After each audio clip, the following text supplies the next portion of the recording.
అదేవిధంగా stamps and registration డబ్బులు విడుదల చేయండి, పట్టణ ప్రగతి డబ్బులు విడుదల చేయండి. ఎన్ని మున్సిపాలిటీలు ఏర్పాటు చేశామన్నది ముఖ్యం కాదు, ఆ మున్సిపాలిటీల్లో అభివృద్ధి జరుగుతుందా, మున్సిపాలిటీల్లో సిబ్బంది ఉన్నారా అనే విషయాన్ని కూడా మీరు గమనంలోకి తీసుకోవాలని, స్పష్టంగా ఎల్ఆర్ఎస్ డబ్బులు ఎప్పుడు ఇస్తారు, మరి అదేవిధంగా టీయూఎఫ్ఐడిసి ఎస్డిఎఫ్ పనులు గత ప్రభుత్వం మంజూరు చేసిన కొనసాగించాలని మీ ద్వారా వారిని కోరుతున్నాను అధ్యక్ష. సార్, ప్రతి సందర్భంలో కూడా హరీష్ రావు గారు సార్ బిల్లు ఒకటి ఉంటే వారు వేరే విషయాలు మాట్లాడతారు సార్. ప్రజలను సభను ప్రకదారి పట్టించే కార్యక్రమం చేస్తారు వారికున్న అనుభవం ద్వారా.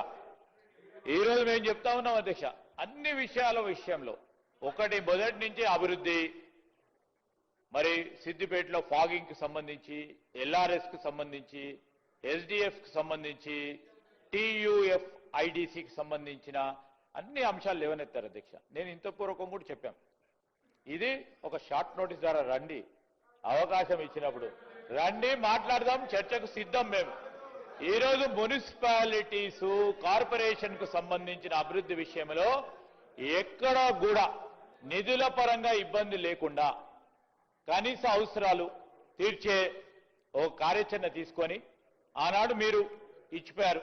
ఆర్థిక వ్యవస్థ ఏ విధంగా ఉండెనో దాన్ని సరిచేసే కార్యక్రమంలో కార్యాచరణలో ఉండుకుంటూ కూడా ఎక్కడ కూడా ఇబ్బంది లేకుండా ఈరోజు కావాల్సిన మౌలిక సదుపాయాలు కల్పిస్తా ఉన్నాం అధ్యక్ష. ఈరోజు మీరు కలెక్టరేట్స్ ని 33 జిల్లాలకు సంబంధించిన కొత్త కార్యాలయాలని కలెక్టరేట్స్ సంబంధించి ఏదో చెప్పేశారు. చెప్పేసినాక అక్కడ సిబ్బంది